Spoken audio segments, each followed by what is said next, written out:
Setiap 3 tahun sekali, sejak tahun 2000, Indonesia dan berbagai negara lain selalu mengikuti tes bernama PISA. Tes PISA terakhir diadakan di tahun 2018. Nah, tempo hari, penyelenggara PISA, OECD, itu baru mempublikasikan hasil skor tes PISA tahun 2018. Well, buat lo yang belum tahu atau ngeliat, sebetulnya hasil tes PISA Indonesia ini bisa bikin kita mengernyitkan dahi terhadap kondisi pendidikan di Indonesia. Kenapa? Karena ternyata skor PISA kita itu relatif rendah jika dibandingkan dengan negara-negara lain. Ada 3 aspek yang menentukan total skor PISA. Pertama adalah membaca, kedua adalah matematika, dan ketiga adalah sains. Di ketiga aspek itu, skor Indonesia menurun dari tes PISA terakhirnya di tahun 2015. Berikut adalah jumlah penurunannya. Hasilnya, sekarang Indonesia ada di peringkat 70-an dari 78 negara di 3 aspek tersebut. Alias peringkat 10-an terbawah lah dari hampir 80 negara. Dari hasil itu, banyak pertanyaan yang muncul di benak gue, dan mungkin juga muncul di lo. Misalnya, kalau skor rendah, emang kenapa?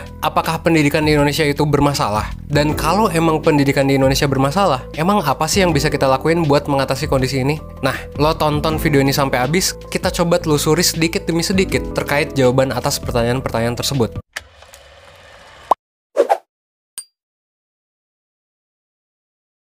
Nah, mungkin banyak dari lo yang bertanya-tanya, emang PISA itu apa sih? Emangnya PISA itu penting? Untuk menjawab pertanyaan itu, sebetulnya kita perlu kembali ke masa-masa di saat PISA mulai dibentuk. Kita perlu melihat sejarah kenapa PISA bisa ada. Emang sejarahnya gimana? Dulu, PISA itu dibentuk karena negara-negara mulai menyadari pentingnya evaluasi pendidikan. Melakukan evaluasi atau tes terhadap siswa memang bukanlah hal baru saat itu. Tapi OECD saat itu punya pandangan yang cukup berbeda dibandingkan evaluasi atau tes biasanya. PISA itu nggak berusaha mengetes pencapaian pendidikan siswa lewat hal-hal yang bisa mereka hafal atau ingat saja.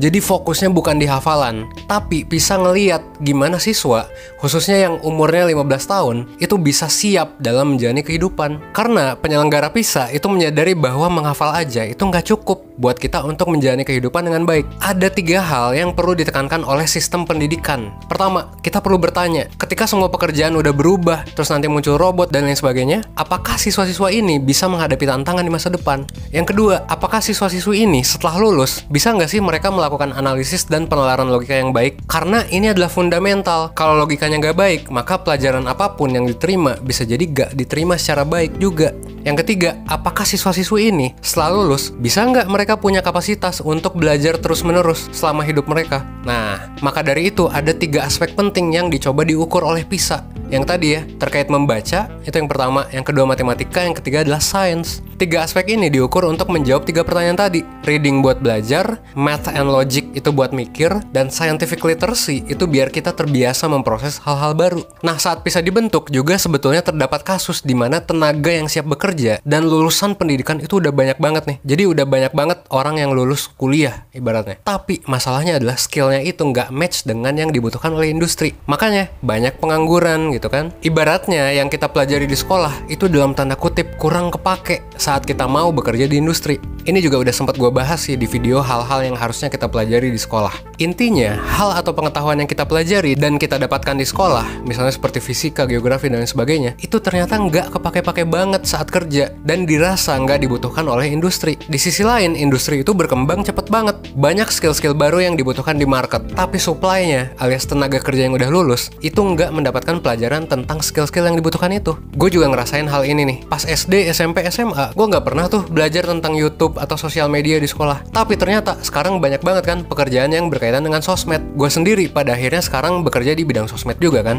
Nah, tapi gue dan teman-teman lain yang seangkatan sama gue itu nggak belajar hal-hal ini di sekolah. Meskipun ternyata hal ini tuh banyak dibutuhin sekarang kan. Demand-nya baru muncul bertahun-tahun kemudian. Tapi sekolah gak mengajarkan hal itu. Itu adalah salah satu contoh aja dari skill yang dibutuhkan untuk pendidikan di abad 21. Dan masalahnya juga industri cepet banget berkembang. Pasti ada aja skill baru yang dibutuhkan di market. Dan banyak pekerjaan-pekerjaan baru yang muncul yang nggak pernah ada sebelumnya. YouTuber aja kan pekerjaannya baru muncul mungkin awal ya 2007-2008 gitu kan. Makanya sebuah negara dikatakan perlu skor PISA yang tinggi supaya bisa adapt gitu. Supaya bisa beradaptasi dengan pekerjaan-pekerjaan dan tantangan baru itu. Nah, terus apa artinya kalau skor PISA sebuah negara itu rendah? Kalau kita coba ngelihat sejarah dan tujuan dari PISA itu sendiri, maka bisa dikatakan bahwa ketika skor PISA sebuah negara rendah, dalam hal ini skor Indonesia rendah, maka bisa dikatakan bahwa lulus dari pendidikan formal di Indonesia itu nggak sebegitunya membantu siswa-siswinya soal kesiapan mereka menjalani hidup dengan baik setelah mereka lulus. Nah, dalam hal ini, intinya siswa dan siswi Indonesia itu kurang dipersiapkan untuk masuk ke dunia industri atau pekerjaan dan berkontribusi ke masyarakat. Kita juga bisa melihat bahwa sekarang lulusan sekolah, baik itu SMK atau perguruan tinggi, angka penganggurannya itu cukup tinggi. Kenapa? Salah satunya karena ada gap skill yang dibutuhkan oleh industri dengan yang kita pelajari di sekolah. Ini kan jadi masalah besar ya. Meskipun memang ada argumen kontra juga sih terhadap PISA. Tapi dari indikator ini aja, kita bisa seenggaknya ngelihat bahwa ternyata mungkin approach pendidikan di Indonesia ini perlu diperbaiki lagi gitu. Solusinya, tentu kita perlu mengevaluasi sistem pendidikan yang ada saat ini dan mengubahnya dengan sistem yang lebih tepat. Apakah perlu perbaikan kurikulum? Apakah perlu perbaikan guru? Well, bisa jadi jawabannya adalah iya. Karena gini, kurikulum sekolah itu mungkin belum secara tepat mengajari kita hal-hal yang penting buat kehidupan kita. Tentunya kita perlu kurikulum yang baik dong. Kita perlu juga mengevaluasi guru-guru supaya bisa mengajar dengan tepat. Nah, tapi apakah berarti penurunan skor PISA ini jadi kesalahan dan tanggung jawab si pembuat kurikulum atau si guru ini yang mungkin kurang tepat ngajarnya? Menurut gue sendiri, kita tuh sebenarnya nggak bisa sepenuhnya nyalahin pembuat kurikulum atau nyalahin guru. Kenapa? Karena ya bikin kurikulum tuh kan susah gitu. Belum lagi banyak birokrasi, kepentingan politik, pro kontra di masyarakat, dan lain sebagainya. Apalagi kalau kita ngomongin pemerintahan kan. Akhirnya adopsi hal-hal baru jadi lambat di dunia pendidikan di Indonesia. Makanya kampus dan sekolah jadinya kurang sigap dalam beradaptasi. Hasilnya ya itu, kita belajar, tapi ternyata hal yang kita pelajari itu nggak terlalu relevan dengan tuntutan zaman, dan juga kurang relevan dengan hal yang kita butuhkan dalam kehidupan. Kalau masalah guru, mungkin kita semua juga tahu bahwa bisa jadi sekarang banyak guru yang kesulitan mendapatkan fasilitas dan upah yang cukup supaya mereka bisa mengajar dengan baik. Makanya bisa dikatakan bahwa solusinya adalah perlu banget nih andil semua orang supaya pendidikan di Indonesia bisa semakin maju. Mulai dari pemerintah, masyarakat, guru, dan juga pihak swasta. Nah, kali ini gua mau menggarisbawahi pihak swasta. Karena tentu 1%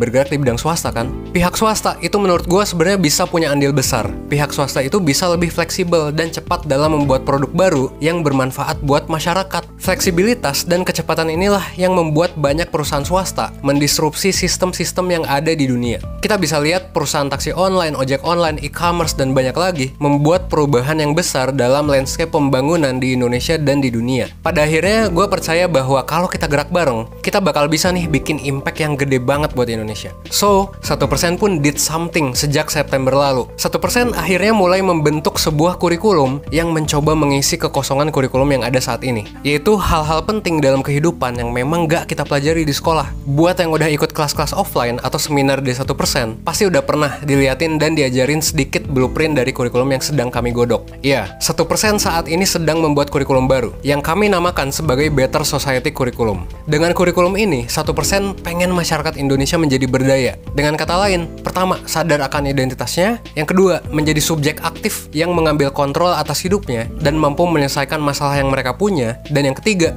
bisa berkontribusi, sekaligus menghasilkan hal baik untuk masyarakat. Supaya apa? Supaya hidup kita semua bisa lebih fulfilling, bisa lebih bermakna. Nah, gua dan tim 1% benar-benar percaya bahwa hal ini bisa dicapai lewat Better Society Curriculum yang diajarkan secara luas di seluruh Indonesia. Kurikulum ini akan mengajarkan banyak hal, mulai dari yang basic di bagian fundamentals and basic skills sampai ke meaning and philosophy of life. Nah, di bagian yang paling bawah, kita itu pengen ngajarin masyarakat tentang basic-basic dari cara berpikir itu sendiri dan basic-basic dari cara efektif buat belajar. Kenapa? Supaya masyarakat bisa belajar dengan efektif. Materinya tuh ada critical thinking, logical reasoning, motivasi belajar, metakognisi, dan lain sebagainya. Intinya, kita pengen orang-orang Indonesia itu bisa lepas dari hoax dan belajar dengan cara yang efektif. Kalau ini udah dikuasai, maka gue yakin banget tes PISA di Indonesia itu bisa naik secara signifikan. Dan gap pekerja serta skill yang dibutuhkan itu bisa berkurang. Setelah itu, kita akan mengajarkan tentang self-knowledge. Gimana lo mengenali diri lo, mengetahui kepribadian lo, kekuatan dan kelemahan lo. Dan juga yang paling penting adalah menurut gue ya, itu lo tahu personal value lo, apa yang penting sih buat hidup lo, dan goal yang ingin lo capai itu yang kayak gimana. Nah, ini yang penting. Karena banyak kan orang yang masih bingung gitu, dirinya tuh mau ngapain gitu. Lalu setelah itu kita bahas relationship, ada yang sama keluarga, pasangan, temen, anak gitu kan. Baru abis itu ngebahas karir, dan yang terakhir adalah meaning and philosophy of life. Jadi gimana caranya hidup kita biar bisa bermakna, supaya kita bisa berkontribusi dengan baik terhadap dunia. Ini adalah kurikulum kita yang nantinya akan menjadi landasan bergerak 1%, mulai saat ini sampai dengan nanti. Nah, menariknya dalam perjalanan gua dan tim membuat kurikulum, ngebuat kelas gitu kan, ketemu dengan banyak banyak orang, hal yang menarik adalah fakta bahwa ternyata sebetulnya banyak sekali pihak yang peduli akan kemajuan sistem pendidikan di Indonesia. Banyak sekali yang menyatakan secara gamblang gitu, baik di online mentoring ya, seminar, comment section YouTube. Banyak yang bilang bahwa mereka tuh ingin berkontribusi. Kak, gue pengen dong di 1% kontribusi. Kak, gue dukung 1%. Dan ini tuh bukan cuma penonton, tapi juga banyak pihak, banyak komunitas, banyak lembaga. Nah, setelah dilihat-lihat, ternyata banyak banget kan orang yang pengen kontribusi, tapi kebanyakan gak punya wadah. Di sisi lain, perusahaan-perusahaan atau content creator edukasi kayak 1% ya, itu juga punya tantangan, baik itu di segi dana maupun dari sumber daya manusia. Makanya kan pas nih gitu. Sebenarnya wadahnya udah ada gitu, cuman akses terhadap wadahnya aja.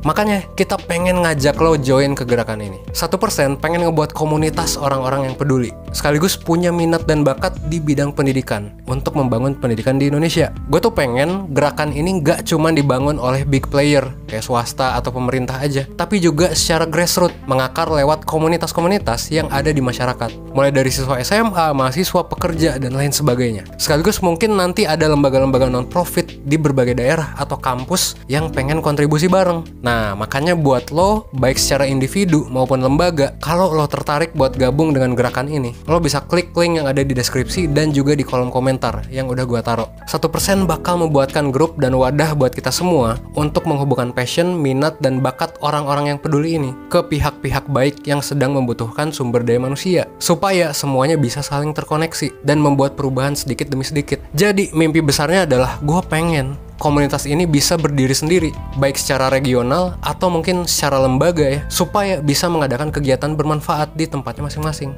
Nah, kalau misalnya lo juga adalah perwakilan lembaga, komunitas, content creator, apapun itu, lo bisa isi linknya. Siapa tahu kita bisa melakukan kolaborasi. Ada kemungkinan bahwa puluhan tahun lagi akan banyak orang yang kehilangan pekerjaan. Pekerjaan-pekerjaan baru akan muncul, tantangan-tantangan baru akan muncul, dan dunia bakal berubah banget dibandingkan sebelumnya.